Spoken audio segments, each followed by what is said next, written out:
Bhaskaran Krishnamurthy sir சமீப நாட்களாகவே எந்த நாளிதழாக இருக்கட்டும் தொலைக்காட்சிகளில் ஒரு நாளைக்கு 2 முறை பிரேக்கிங் செய்திகள். தங்கத்தினுடைய விலை வரலாறு காணாத அளவுக்கு உயர்ந்து விட்டது, வெள்ளி நம்ம நினைத்து பார்க்க முடியாத அளவிற்கு உயர்ந்து கொண்டே இருக்கிறது அப்படின்ற செய்திகள் தான். இந்த செய்தியை அடிப்படை சாமானிய மக்கள் பார்க்கும்போது ஏதோ ஒன்று சொல்ல வராங்க இல்லையா?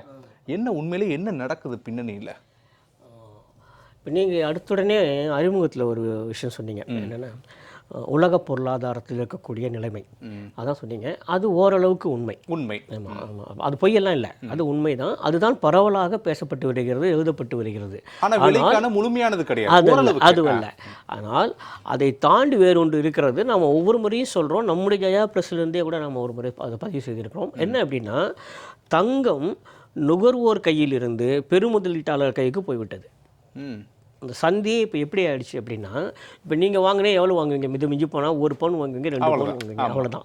அது கூட நாளைக்கு எதற்கான பயன்படும் அப்படின்னு இருக்கலாம். ஸோ அது நீங்கள் அப்படியே வைத்திருந்தாலும் கூட நீங்களும் நுகர்வோருங்கிற கணக்கில் தான் வருவீங்க. நானெல்லாம் நுகர்வோர் தான், இங்கே இருக்க எல்லாருமே நுகர்வோர் தான். ஆனால் சர்வதேச சந்தையிலே கடந்த சில மாதங்களாக பெருமுதலாளிகள் உள்ளே வந்து விட்டார்கள், பெரும் முதலீட்டாளர்கள் உள்ளே வந்து விட்டார்கள். அதுதான் பிரச்சனையே. இப்போது எந்த ஒரு சந்தையாக இருந்தாலுமே பொருளாதாரத்தில் ஒரு அடிப்படையான ஒரு விஷயம் என்ன அப்படின்னா, நுகர்வோர் கையில் இருக்கிற வரையிலே சந்தை மிகவும் பாதுகாப்பானதாக இருக்கும், சாமானியர்களுக்கு உகந்ததாக இருக்கும். அது எப்போது பெருமுதலீட்டாளர்கள் கைக்கு போகிறதோ அப்போது எல்லாமே கைமீறி போய்விடும். இது எந்த ஒரு அரசும் எதுவும் செய்ய முடியாது. பெருமுதலீட்டாளர்கள் வருகிறார்கள், ஒட்டுமொத்தமாக பணத்தை அதில் கொட்டுகிறார்கள், அதிலிருந்து ஒட்டுமொத்தமாக பணத்தை வாங்கிக் கொள்கிறார்கள். 2 இடங்களில் இந்த கொள்முதல் நமக்கு மிகப்பெரிய அளவிலே பாதித்து இருக்கிறது என்று தோன்றுகிறது. ஒன்று பெருமுதலீட்டாளர்கள் வரவு, இரண்டாவது பெரும்பாலான நாடுகளின் மத்திய வங்கிகள், சென்ட்ரல் பேங்க் அப்படிங்கிறது அது வந்து அரசு வங்கிகள் தான். பெரும்பாலான மத்திய வங்கிகள் இப்போ தங்கத்தில் முதலீடுகளை அதிகரித்திருக்கின்றன. அப்போ நீங்கள் பாருங்கள், சாமானியர்களுக்காக இருக்க வேண்டிய ஒரு சந்தை அதிலிருந்து வெளியே வந்து பெருமுதலீட்டாளர்களுக்கும் மத்திய வங்கிகளுக்குமான ஒரு சந்தையாக மாறி இருக்கிறது. அங்கே மிக கடுமையான விலையேற்றம் இருக்கத்தான் செய்யும். இதை நம்ம தொடர்ந்து சொல்லிக்கொண்டே வருகிறோம். ஏதேனும் ஒரு இடத்துல நம்முடைய இந்த தங்கச்சந்தை இருக்கிறது இல்லையா, அது ஏதேனும் ஒரு கட்டுப்பாட்டில் வர வேண்டும் என்றால் அநேகமான சாத்தியமான ஒரு அமைப்பு இங்கே இல்லை, உலக அளவில் இல்லை. அதனால் இப்போ என்ன பிரச்சனை ஆகுது அப்படின்னா, ஏதேனும் ஒரு வங்கியில் அமெரிக்காவில் ஃபெடரல் பேங்க்கில் வட்டி விகிதம் குறைக்கிறோம் அப்படி சொன்னால் ஒன்று அங்கே இருக்கிற ஒட்டுமொத்த பணத்தையும் வெளியே எடுத்துக்கொண்டு அது தங்கத்தில் முதலீடு செய்கிறாங்க. அது யார்? நீங்களோ நானோ அல்ல இல்லையா, பெருமுதலீடு. அப்போது பெருமுதலீட்டாளர்கள் உள்ளே வந்து விட்டார்கள், முதலீட்டாளர்களின் சந்தையாக இது மாறி இருக்கிறது. இதில் என்ன ஒரு குறிப்பிடத்தக்க ஒரு வேதனையான ஒரு விஷயம் என்ன அப்படின்னா, இதன் காரணமாக சாமானியர்கள் மட்டுமே பாதிக்கப்படுவதில்லை. இப்போ இங்கே வரப்போகிறாங்க, ஒரு ஐயா வர்றாங்க, இப்போது அவங்கள கூட கேளுங்க, நகை வியாபாரமும் கூட பாதிக்கப்படுகிறது. ஏன்னா தங்கம் ஒட்டுமொத்தமாக முதலீட்டாளர்கள் கைக்கு போகிறது.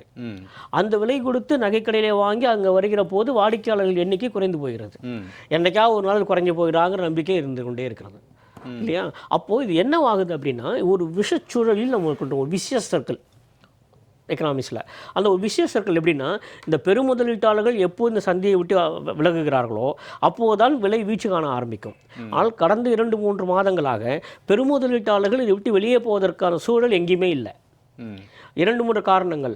ஒன்று, அமெரிக்க அரசு எடுத்தவர் கூட ஒரு அதிரடி பொருளாதார நடவடிக்கைகள், அது எதிர்மறை விளைவுகள் தான் ஏற்படுத்தும். இருந்தாலும் அவங்க பண்ணிகிட்டு இருக்காங்க. ஒரு அநியாய வரி விதிப்பு அப்படிங்கிறது. அப்புறம் அவங்களோட மானிட்டரி பாலிசி, அவங்க என்ன சொல்லியிருக்காங்க அப்படின்னா, 2025 மானிட்டரி பாலிசி அமெரிக்காவில் என்ன சொல்லியிருக்காங்க, நிதிக்கொள்கை தமிழில். அவங்க நிதிக்கொள்கை என்ன சொல்லியிருக்காங்க, எங்களுடைய பணவீக்கத்தை நாங்கள் 2% கொண்டு வர வேண்டும் என்று பார்க்கிறோம் அப்படின்னு சொல்லியிருக்காங்க. அவர்களுடைய நலனை மட்டுமே பார்க்கிற போது உலக நலன் வெகுவாக பாதிக்கப்படுகிறது. ஆனால் அவங்க அப்படி தான் பார்ப்பாங்க. ஏன்னா அவர் உள்ளே வருகிற போதே அமெரிக்கா ஃபர்ஸ்ட் அப்படிங்கிற ஒரு முழக்கத்தோட உள்ளே வந்தார். அமெரிக்கா தான் எனக்கு முதலில் அப்படின்னு, அமெரிக்காவில் தான் முன்னிறுத்துவேன் அப்படின்னு சொல்கிறது. அமெரிக்க நலனை மட்டுமே முன்னிறுத்தினால் பரவாயில்லை, ஆனால் உலக நலனை பின்னுக்கு தள்ளிவிட்டு அமெரிக்க நலனை முன்னிறுத்துகிறார். அதனால் வரக்கூடியது தான் இது. அப்புறம் 3வது மிகப்பெரிய விஷயம், ஒரு ஜியோ பொலிட்டிக்கல், ஒரு ஜியோ எக்கனாமிக் சுச்சுவேஷன், ஒரு வாலட்டைல் சுச்சுவேஷனில் இருக்கிறோம் நம்ம, சரிங்களா. எதிர்மறை விளைவுகளை அதிகம் ஏற்படுத்தக்கூடிய ஒரு குழப்பமான சூழலில் நம்ம இருந்து கொண்டிருக்கிறோம், நிச்சயமற்ற ஒரு சூழலில் இருந்து கொண்டிருக்கிறோம். அப்போ எல்லாருமே என்ன பண்ணுறாங்க அப்படின்னா, டாலரின் மதிப்பு இப்படியே இருக்குமா விழுமா என்பது தெரியவில்லை, ஒவ்வொரு ரூபாயின் மதிப்பும் அதிகமாகுமா குறைந்து போகுமா என்பது தெரியவில்லை. ஒரு நிச்சயமற்ற சூழல் இருக்கிற போது அத்தனை பேருமே தங்கத்தை நோக்கி நகர்ந்திருக்கிறார்கள். அதனால தான் இன்றைக்கி நீங்கள் பார்த்தீங்கன்னாக்கா தங்கச்சந்தையை ஆக்கிரமித்திருப்பவர்கள் யார் அப்படின்னா, பொருளாதாரத்திலே யாரெல்லாம் பாதிப்பு ஏற்படுத்த முடியுமோ அவர்கள் தான். நம்மால் பொருளாதாரத்துக்கு பங்களிப்பு தர முடியும். நீங்களோ நானோ இங்கே இருக்கக்கூடியவங்களோ நாம் ஏதோ ஒரு என்ன பண்ணாலுமே அது ஏதோ ஒரு பொருளாதாரத்துக்கு பங்களிப்பு இருக்குது, சரிங்களா. உனக்கு ஒரு பங்கும் எனக்கு ஒரு பங்கும் உலகில் நிச்சயம் உண்டு, ஒவ்வொரு மனிதன் உழைப்பினாலும் உலகம் உழைப்பதுண்டு சொல்கிறாங்கல்ல திரைப்பட பாடல். அந்த மாதிரி நம்முடைய ஒவ்வொருடைய பங்களிப்பும் பொருளாதாரத்தில் இருக்கிற பங்களிப்பு அதில் இருக்கிறது. நம்முடையால் எந்த ஒரு பாதிப்பும் அதில் இல்லை. ஆனால் பங்களிப்பு இல்லாமல் பாதிப்பு மட்டுமே ஏற்படுத்தக்கூடிய அளவுக்கு பெருமுதலீட்டாளர்கள் உலகம் முழுக்க இருக்கிறார்கள். அவர்கள் இப்போ தங்கச்சந்தைக்கு வந்து விட்டாங்க. அதுதான் அதைத்தான் நாம் மீண்டும் மீண்டும் சொல்கிறோம். இது நுகர்வோர் கைக்கு மாறுகிற வரையிலே இது சற்று கஷ்டமான விஷயம் தான். இது அதனால தான் இது பெருமுதலீட்டாளர்களின் கைக்கு தங்கச்சந்தை போய்விட்டது என்பது தான் நான் தொடர்ந்து சொல்லிக் கொண்டு வருகிறேன். இந்த சூழல் மாறினால்தான் அத்தனை பேருக்குமே நல்லது. சரி, வணிகர்களுக்கும் நல்லது, சாமானியர்களுக்கும் அதுதான் நல்லது. சார் குறிக்கிடுவேன் ரொம்ப சுருக்கமா. சிறிய விளக்கம் தான். ஏன்னா பொதுவாக நம்ம வந்து அரசுகள் தங்கம் வாங்குவதாக சொல்லிக் கொண்டிருக்கிறோம். அரசுகள் வாங்குவதில்லை, எல்லாமே அந்தந்த நாட்டினுடைய மத்திய வங்கிகள் தான் வாங்கும்.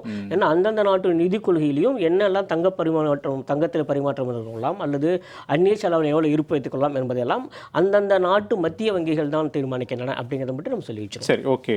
இப்போ 2-3 விஷயங்களை கொஞ்சம் சரியாக பார்த்துட்டு போடுவோமே. இப்போது நம்ம இந்த தங்கம் வாங்குகிறோம் இல்லையா, அந்த மத்திய வங்கிகள் வாங்குகின்றன இல்லையா, அவர்கள் ஒரு கணக்கு வச்சுருக்காங்க. ஆக்சுவலாக என்னென்னா அந்நிய செலாவணி கையிருப்பு எவ்வளோ இருக்கலாம், தங்கம் எவ்வளோ கையிருப்பு இருக்கலாம் அப்படிங்கிறது அவர்களுடைய பொருளாதார சூழலுக்கு ஏற்ப வைத்துக் கொள்கிறார்கள். அதனால் பொதுவாக ஏதோ மக்களுக்கு சேர வேண்டிய தங்கத்தை அரசுகள் வாங்கி கொள்கிறோன்னா இல்லை, அரசு அப்படிலாம் பண்ணுறதில்ல. அந்த மானிட்டரி பாலிசிக்கு உட்பட்டு ரிசர்வ் வங்கி என்ன செய்யணுமோ அதை ரிசர்வ் வங்கி செய்து கொண்டிருக்கு. நம்ம நாட்டில் அது ரிசர்வ் வங்கி, மற்ற இடத்துல சென்ட்ரல் பேங்க். சரிங்களா, ஒன்று. அப்புறம் இரண்டாவது மிக முக்கியமானது, ஒரு நாட்டிலேருந்து தங்கத்தை இன்னொரு நாடு வரவழைக்கிறது சொன்னால் அதுக்கு எந்த ஒரு அரசியல் காரணமுமே இல்லை. என்னால் அது வந்து ஒரு லிக்விடிட்டிக்கு அவங்களுக்கு தேவைப்படுகிறது. ஒரு வேலை அவசரமாக தேவைப்பட்டால் தங்கத்தை நான் மாற்றிக்கொள்ள முடியுங்கிற ஒரு நிலைமை வருகிற போது என்ன செய்யலாம்ங்கிறதுக்காக முன்கூட்டியே எடுத்து வைக்கக்கூடிய ஒரு முன்னெச்சரிக்கை நடவடிக்கை தான் அது. அந்த நாட்டில் மீது இருக்கக்கூடிய அவநம்பிக்கை காரணமாகலாம் இல்லை. அது 2. அப்புறம் 3வது, இந்த தங்க விலையை பற்றியில் மீண்டும் சொல்கிறேன், இது ஒரு ஒரு பாசிங் ஃபெனோமெனா, டெம்பரரி ஃபெனோமெனா தான். என்ன அப்படின்னா, பெருமுதலீட்டாளர்கள் நீண்ட நாட்களுக்கு தங்கத்திலே முதலீடு செய்ய மாட்டார்கள். அவர்களுக்கான சரியான சூழல் வெளியே வருகிற போது இதிலிருந்து கொண்டு போய் அங்கே போக ஆரம்பிச்சிடும். ஒரு குறுகிய கால முதலீடு. ஆமாம், பொதுவாக அது 6 மாதங்கள்லேருந்து ஒரு மாதம் 1 ஆண்டுகள் வரையில் நீடிக்கலாம். அவ்வளோதான், அதுக்கு மேலே நீடிக்காது. அப்போது மிக நிச்சயமாக மாறும். இந்த அளவுக்கு கடுமையான உயர்ந்து விட்டு இன்னும் கடுமையான வீழ்ச்சியை சந்திக்குமானா ஆகாது. பொதுவாக விலை குறைகிற போது படிப்படியாக தான் குறையும். ஆனால் ஏறுகிற போது ஒரேடியாக அதுதான் பொருளாதார தத்துவம். அப்படி பார்க்குற போது அடுத்த 2 ஆண்டுகள் சரிவு ஆரம்பிக்கும், விலை சரிவு ஆரம்பிக்கும். மக்களுக்கு மீண்டும் பழைய காலத்தில் இருக்க மாதிரி ஒரு 70 அதில் 70,000 80,000 அப்படி ஒரு அடுத்த 2 ஆண்டுகள்ன்றது இப்போ இருந்து. ஏன்னா இப்போதே பெருமுதலீட்டாளர்கள் என்ன பண்ணிட்டு இருக்காங்க அப்படின்னா, கடந்த சுமார் 2-3 வாரங்களாகவே பெருமுதலீட்டாளர்கள் சிறிதாக தங்கத்தை விட்டு வெளியே வரலாமா என்று. ஏன்னா அவங்க தங்கத்தை முதலீடு பண்ணி அவங்களுக்கு என்ன ஆக போகுது? ஓகே, அது எப்படியா ஒரு இடத்துல அவங்களுக்கு வந்து அது பணமாக வரணும். ஒரு சின்ன சந்தேகம், ஏன்னா நேயர்கள் குழம்பிடக்கூடாது இல்லையா. இப்போ கண்ணன் சார் பேசும்போது 3 லட்சம் ரூபாய் அளவுக்கு தங்கம் உயரும்ன்றாங்க. ஆனா நீங்க சொல்லும்போது மீண்டும் தங்கத்தினுடைய விலை படிப்படியாக குறையும், அதே 80,000 ரூபாய் வரைக்கும் போகும், அதற்கும் நம்ம வாய்ப்பெல்லாம் இருக்கு அப்படின்னு நீங்க சொல்றீங்க. உண்மையில அது 2 கருத்தை மக்கள் எந்த கருத்தை எடுத்து அவங்க வந்து பொருளாதார நிபுணர் ஐயா சொன்னது வந்து நான் மறுப்பு சொல்லலை. அது வந்து அவர்களுடைய கணிப்பு. சரிங்களா, நான் எப்படி சொல்றேன் அப்படின்னா, இந்த பெருமுதலீட்டாளர்கள் எப்போது சந்தையை விட்டு வெளியேறுகிறார்களோ அப்போது இந்த விலை நிலவரம் ஸ்திரப்படும், ஸ்டெபிளைஸ் ஆகும். அது ஒன்ஸ் ஸ்டெபிளைஸ் ஆகிடுச்சு அப்படின்னா ஆட்டோமேட்டிக்காக அவங்களுக்கு வேறு சாய்ஸே கிடையாது. பெருமுதலீட்டாளர்கள் தங்கத்தை அப்படியே வைத்துக் கொண்டிருக்க முடியாது. அது மீண்டும் அவர் சந்தைக்கு கொண்டு வந்தே ஆக வேண்டும். இப்போ நீங்களோ நானோ மாதிரியோ ஒரு 10 பவுன் வாங்கிட்டு அப்படியே பீரோவில் போட்டு வைக்கிற மாதிரி பெருமுட்டாங்களை வைத்திருக்க முடியாது. அதை ஒரு முதலீடாக மாற்ற வேண்டும். அது முதலீடாக எப்போது மாற்றுவோம்னா அநேகமாக ஓரிரு மாதங்களே அதை அவங்க செய்தே ஆக வேண்டும். இல்லைன்னா அவங்களுக்கு வேஸ்ட்டு. தங்கத்தினுடைய விலை ஏறிக்கொண்டே தானே இருக்குது. இந்த நேரத்துல ஏன் அவங்க திருப்பி மாற்ற வேண்டிய கட்டாயமோ ஒரு சூழலை இல்லையே. எல்லா முதலீட்டையும் கொண்டு போய் அங்கே போயிட்டாங்கன்னா அப்புறம் என்ன பண்ணுவாங்க சொல்லுங்க? வெறுமே தங்கத்தை வந்து என்கிட்ட வந்து ஒரு 200 கிலோ தங்கம் வச்சிருக்காங்க அப்படின்னா முதலீட்டாளருக்கு அப்புறம் என்ன இருக்குதுல? இல்ல சார், எனக்கு கேள்வி என்னன்னா, முதலீடு அப்படின்றதே ஒரு சேவிங்ஸ். இப்போ இருக்கக்கூடிய பணத்தை விட இன்னும் கூடுதல் லாபம் கிடைக்க போகுது. உங்களுக்கும் எனக்கும் அது வந்து வெறும் சேமிப்பு. அவங்களுக்கு அது லாபம். அதை நான் மாத்திக்கிறேன். ஒரு நிறுவனம் வந்து ஒரு லாபத்திற்காக சேமிப்பார்கள். இப்போ நிறுவனத்துடைய லாபம் இன்னும் சில வருடங்கள் எடுத்துக்கொண்டால் அதிகரிக்கும் அப்படின்றப்போ அதை ஏன் விற்க வேண்டிய தேவையை ஏற்படும்? அவங்க எங்க முதலீடுக்கு எங்க போவாங்க? அவங்க முதலீடுகள்லாம் இப்ப தங்கத்தில் இருக்கு. நல்லா புரிஞ்சுங்களா? அவங்க முதலீடுகள்லாம் இப்ப தங்கத்தில் இருக்கு. சரிங்களா? ஏன் அப்படின்னா இப்ப இருக்க வணிகச்சூழலே தங்கத்திலே நாம் போட்டு வைத்திருக்கிறோம். வணிகச்சூழல் மாறுபடி மேம்படுகிற போது அங்கே எனக்கு இன்னும் சரியான ஒரு சூழல் வருகிற போது நான் மீண்டும் வணிகத்துக்கு தான் போய் ஆகணும். தங்கத்தில் போட்ட முதலீடுங்கிறது அப்படியே இருக்கும். சரிங்களா? அது அப்படியே இருக்கும். அது ஒண்ணுமே அதை வச்சு அவங்களுக்கு வேற எதுவுமே இல்லை. இப்போ நீங்களோ நானோ வைக்கிற முதலீடோ சேமிப்புங்கிறது, நமக்கெல்லாம் இருக்கிற சேமிப்புங்கிறது வேறு. பெருமுதலீட்டாளர்களுக்கு சேமிப்பு முக்கியம் இல்லை. மீண்டும் மீண்டும் அது வணிகத்திலே போட்டு சுழன்று கொண்டே இருக்க வேண்டும். சரி. அப்பதான் அவங்களுக்கு மேலும் மேலும் லாபம் வர ஆரம்பிக்கும். அதனால தான் சொல்கிறேன், அவர்கள் பெருமுதலீட்டாளர்கள் எப்போது இந்த நிலையிலிருந்து மாறுகிறார்களோ அப்போது விலை குறைய தங்கச்சந்தை தொடங்கும். மாறும் அப்படிங்கிறது தான். சரிங்களா? Okay, okay. மற்றபடி பொருளாதார ஐயா சொல்றது கரெக்ட் தான். நிபுணர் ஐயா சொல்ற கணிப்புக்கு நான் மாறலாம் சொல்லல. ஓகே. இப்படி ஒரு நிலைமை வரும் மிக நிச்சயமாக. அப்போது நிலைமை மாறும் அப்படிங்கிற ஒரு நம்பிக்கை.